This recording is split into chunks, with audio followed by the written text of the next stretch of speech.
मांगने से मंजिल कहाँ मिलती है, मांगने से मंजिल कहाँ मिलती है, जुनून सा दिल में जगाना पड़ता है। मैंने पूछा चिड़िया कि कैसे बनता है घोंसला, तो बोली कि तिनका तिनका उठाना पड़ता है। जी हाँ दोस्तों, धीरे धीरे धीरे धीरे धीरे धीरे धीरे आप लगे रहिए, सफलता अपने आप आपको मिल जाएगी। किसी विद्वान व्यक्ति ने कहा था कि मत भागो, मत रुको, बस चलते रहो, चलते जाओ चलते जाओ चलते जाओ, कामयाबी एक दिन आपके कदम चूमेगी, मंजिल आपको अपने आप मिल जाएगी। जी हाँ दोस्तों, नमस्कार दोस्तों, मैं दिनेश शर्मा आपके अपने यूट्यूब चैनल में एक बार फिर से आपका हार्दिक स्वागत करता हूँ। दोस्तों, जैसा कि आपको पता है, हमने फिजिक्स की फिरकी के नाम से एक सीरीज शुरू कर रखी है। उसमें एक लाइट चैप्टर हम पिछली क्लास में कर रहे थे, उसी को कंटिन्यू करते हुए आज की क्लास में हम उसको आगे बढ़ाते हुए स्टार्ट करने वाले हैं। तो स्टूडेंट, समय को ज़्यादा जाया ना करते हुए आज की क्लास को हम स्टार्ट करते हैं। तो आइए, इस लाइट चैप्टर में आज की क्लास में हम जो कंसेप्ट को लेके आए हैं, वो उस कंसेप्ट होगा हमारा स्कैटरिंग ऑफ लाइट। क्या होगा स्टूडेंट? Scattering of light.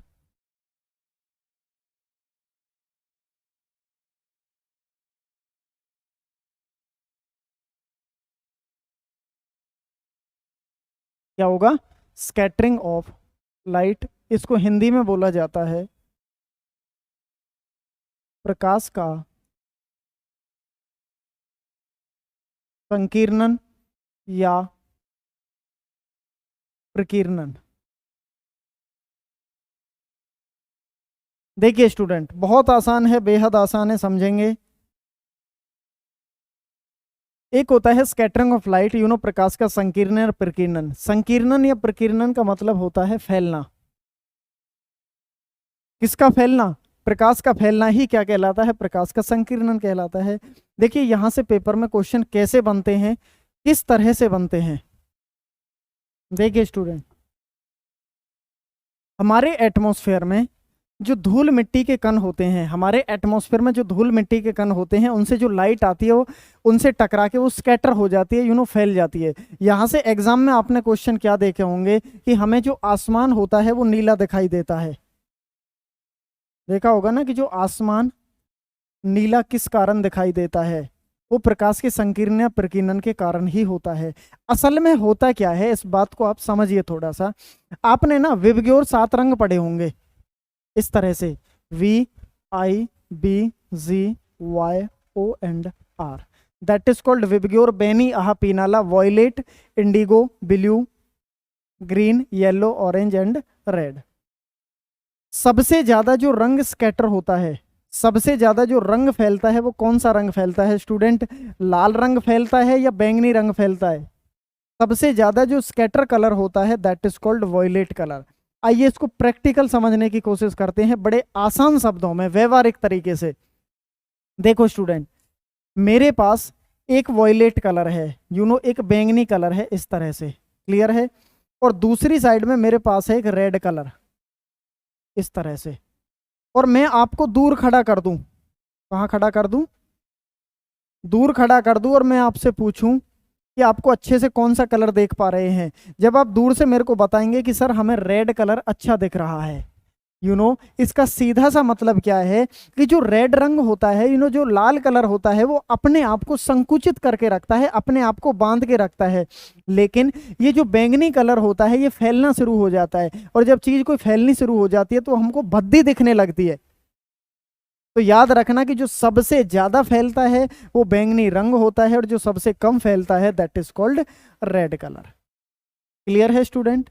अब यहां से पेपर में कुछ क्वेश्चंस बनते हैं, मेन इंपोर्टेंट। यहां से स्कैटरिंग ऑफ लाइट में क्या होता है, रेड की जो वेवलेंथ होती है स्टूडेंट, वो ज्यादा होती है। जो रेड कलर की वेवलेंथ होती है, वेवलेंथ, वेवलेंथ को कहते हैं तरंग दैर्ध्य। और वेवलेंथ का मतलब आसान सा है यार, वेव का मतलब तरंग, और लेंथ का मतलब लंबाई, तरंग की लंबाई। रेड रंग में जो वेव की लंबाई होती है वो ज्यादा होती है, और बैंगनी रंग की कैसी रहेगी? वॉयलेट कलर की कैसी रहेगी? कम रहेगी। जस्ट इसका उल्टा होता है फ्रीक्वेंसी। क्या होता है स्टूडेंट? फ्रीक्वेंसी। फ्रिक्वेंसी को कहते हैं आवृत्ति। रेड कलर की सबसे कम होती है और बैंगनी रंग की वॉयलेट कलर की सबसे ज्यादा होती है।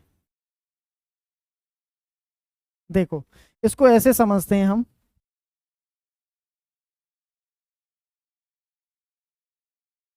देखो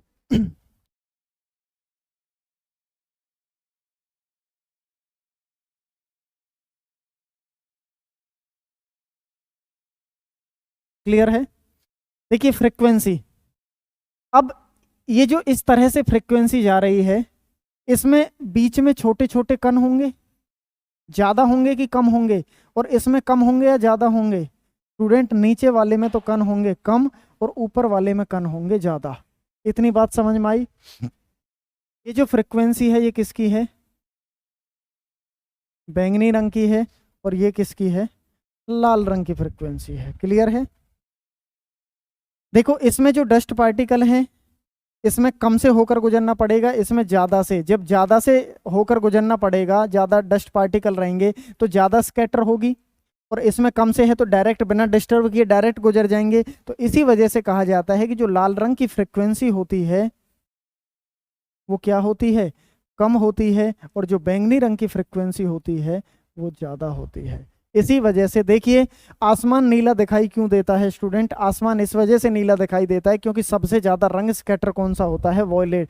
देखिए, वॉयलेट हो, इंडिगो हो या ब्लू हो, इन तीनों रंग की एक ही कैटेगरी है जिसको नीले की कैटेगरी में बोल दिया जाता है।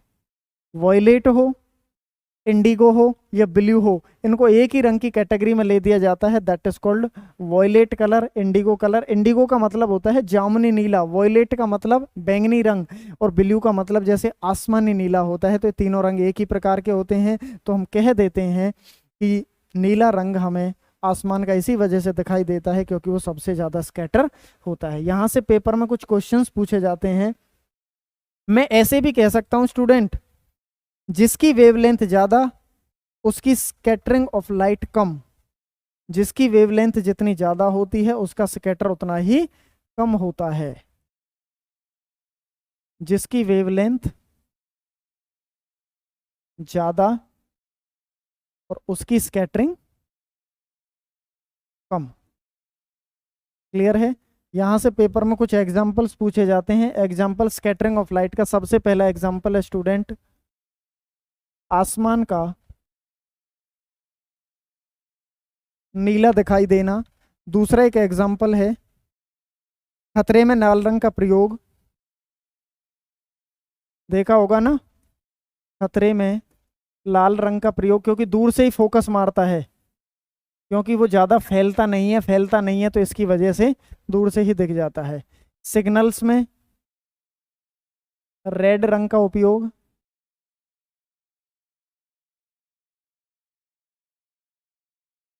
चौथा स्टूडेंट, इसका एक एग्जांपल है, ये फ्लक्चुएट कर रहा है क्या स्टूडेंट? एक बार बताना। ब्लर आ रहा है ना बीच बीच में?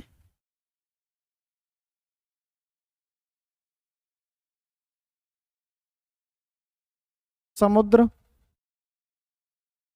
का नीला रंग दिखाई देना।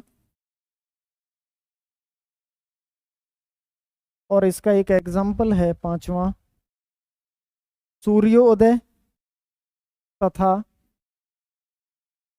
सूर्यास्त के समय सूर्य का लाल दिखाई देना। सूर्य का लाल दिखाई देना। These are the example of scattering of light. Student, ये कंसेप्ट आप समझ पाए होंगे, ऐसी मैं आपसे उम्मीद करता हूँ। क्लियर है स्टूडेंट? तो आज की क्लास में हमने स्टूडेंट स्कैटरिंग ऑफ लाइट के बारे में जाना। तो ऐसा ही कंसेप्ट लेके अगली क्लास में फिर हम आपके बीच में उपस्थित होंगे।